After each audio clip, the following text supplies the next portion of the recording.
Assalamualaikum warahmatullahi wabarakatuh. Pada kesempatan kali ini, pada hari ini saya akan mencoba menjelaskan bab 3 dari mata kuliah hukum pidana. Baik, bismillahirrahmanirrahim. Saya akan menjelaskan tentang pembaruan hukum pidana. Saya akan coba menjelaskan atau dimulai dari sejarahnya lahirnya KUHP. Baik, yang pertama di sini ada kode penal. Kode penal ini merupakan KUHP-nya orang Perancis yang pada saat itu uh, mayoritas berisi mengenai perintah raja. Kemudian dari kode penal ini berubah menjadi WVS atau Wetboek van Strafrecht.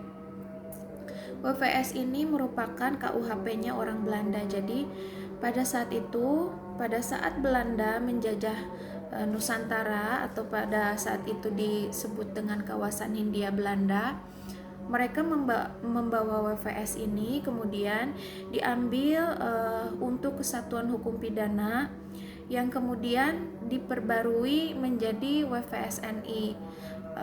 Diperbaruinya karena di dalam WVS ini tidak diberlakukan hukuman mati.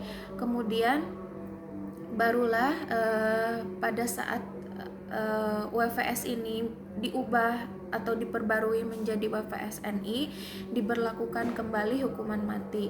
Jadi karena untuk di daerah jajahan mereka memberlakukan kembali hukuman mati. Kemudian di dalam WVSNI ini perubahannya didasari oleh dasar hukum pasal 75 RR atau Regering Reglement atau Jungko. Jungko ini artinya berhubungan atau berkaitan. Jadi pasal 75 RR ini berkaitan dengan pasal 131 IS atau Indisstatregeling, yang mana di sini dijelaskan mengenai penggolongan penduduk dan pemberlakuan hukumnya. Kemudian di sini penggolongan penduduknya dibagi menjadi 3, yaitu golongan Eropa, golongan timur asing, dan golongan pribumi. Golongan Eropa ini terdiri dari orang-orang Belanda, Amerika, dan pada saat itu pemberlakuan hukumnya adalah hukum Eropa. Kemudian di sini ada golongan timur asing. Golongan timur asing ini dibagi menjadi 2. Ada golongan timur asing Tionghoa, itu terdiri dari orang-orang Cina, orang-orang Jepang, orang Korea yang mayoritas mereka adalah orang berkulit kuning, maaf. Kemudian di sini ada golongan timur asing jauh. Ini terdiri dari orang India, Pakistan, dan Arab. Kemudian di sini ada golongan orang-orang pribumi, yaitu yang terdiri dari suku Jawa, Sunda, Bugis, Batak, dan yang lainnya. Dan ini golongan pribumi ini pemberlakuan hukumnya adalah hukum pidana adat setempat sebelum lahirnya KUHP. Nah, kemudian barulah setelah WVSNI ini lahirlah KUHP yang pada saat itu mulai diberlakukan sejak tanggal 1 Januari tahun 1918. Dan di sini tentu saja KUHP ini masih merupakan warisan kolonial Belanda, dan akta kelahirannya KUHP ini tertuang di dalam Undang-Undang Nomor 1 tahun 1946. Nah, walaupun KUHP ini merupakan terjemahan dari WVSNI, tapi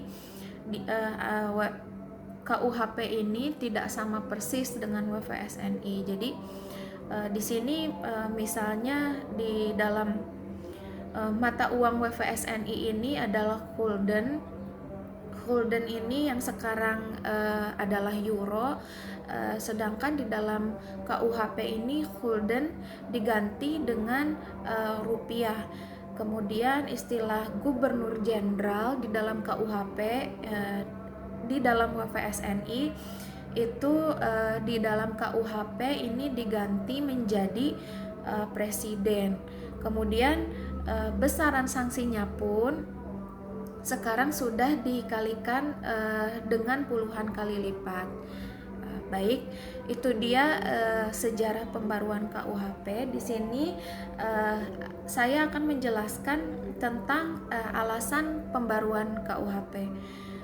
Alasan pembaruan KUHP ini ada 4. Yang pertama adalah alasan politis, kemudian alasan sosiologis, alasan praktis, dan alasan adaptif. Saya akan mencoba menjelaskan satu persatu dari alasan ini.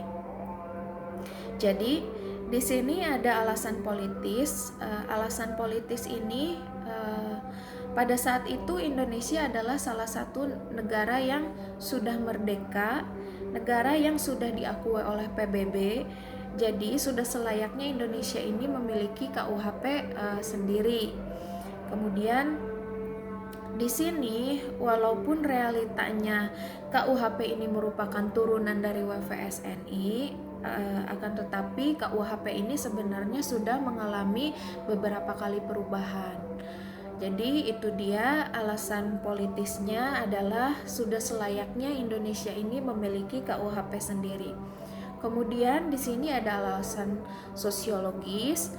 Alasan sosiologis ini pada saat itu negara Indonesia adalah negara yang berdasarkan pada nilai budaya dan agama. Akan tetapi nilai budaya dan agama ini tidak ada di dalam KUHP. Jadi bahkan kalaupun ada pada saat itu tidak mencerminkan nilai-nilai agama dan budaya di dalam KUHP, karena mengingat pada saat itu Belanda adalah mayoritas agama Nasrani atau Katolik, kemudian kehidupan sosial mereka pun individualis, artinya mereka masing-masing dan sangat berbeda dengan kebudayaan bangsa kita, yaitu bangsa kita kan sangat dikenal dengan budaya gotong royongnya. Kemudian di sini ada alasan praktis. Jadi mengapa dari sisi praktis ini harus dilakukan pembaruan? Karena terjemahan dari WVSNI ini tidak mudah dimengerti. Jadi walaupun sudah diterjemahkan ke dalam bahasa Indonesia, tapi di sini banyak orang yang tidak memahami dari arti atau dari terjemahan ini. Jadi sudah selayaknya KUHP ini menggunakan bahasa nasional, yaitu bahasa Indonesia. Kemudian di sini ada alasan adaptif.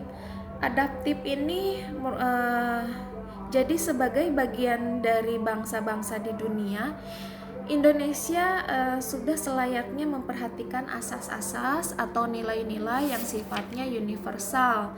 Nah, di sini yang tadinya di dalam KUHP tidak ada tindak pidana teroris, tindak pidana narkotika, maka dilakukanlah pembaruan.